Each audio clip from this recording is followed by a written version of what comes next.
to see that, what they're going to do is they're going to be sniffing for that one scent. They're going to go by all of you, and each of you smells differently. I'm not saying you smell bad, you just smell different. The search dogs are going to count each one of you pretty much and realize that there's one person that they can't see but they can smell. That's the person that they're going to alert on, because that is the person that needs saving.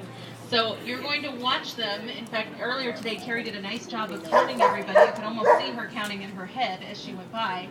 She's going to show us, Jester's going to go first, and he's going to show us how he pinpoints where the quote-unquote victim is. He doesn't know where he is. Kind of Billy Barnes. There you go. Now that bark alert, that bark is very, very important. To you or I, that may be your obnoxious neighbor's dog's bark.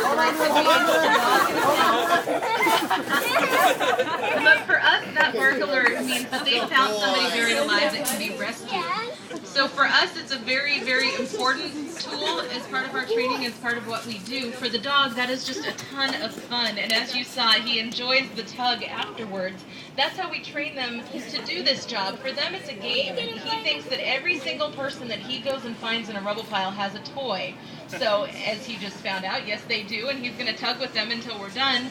But in a real disaster, obviously not everyone carries around a fire hose toy. I certainly don't, not every day, all day. And so the handler will be the one who will wait until the dog isn't looking, and then suddenly a toy drops from the sky, and he gets rewarded for finding that victim at a real disaster.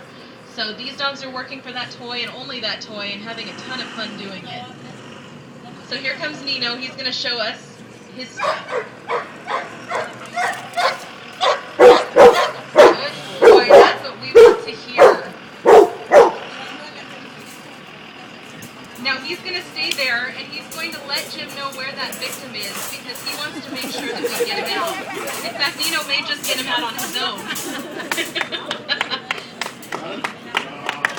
Good job, Nino. So it's important that the dog stays there with the victim to make sure that the handler knows exactly where that person is and can send in the proper rescue equipment.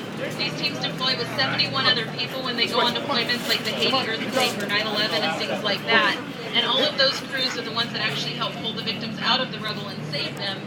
So it's important that the search dog does his job and stays there with that person, letting them know where he needs to be pulled from. So next up, we are going to have Miss Carrie showing us her stuff. And as you heard earlier, it's very exciting for these dogs to be watching other dogs search. In fact, we use that sometimes in our training to get them really amped up. And you see how Chris pats her like that? We're trying to get them really, really amped up and excited to be doing this. That should be the highlight of their day. Good girl. Good girl. Now, each one is a little different. I'm sure you saw her. Each one has a different method of searching, a different way of searching, and each handler's a little bit different. So it's important that they have that bond, and that the handler knows his dog and knows when she's found someone. Good girl.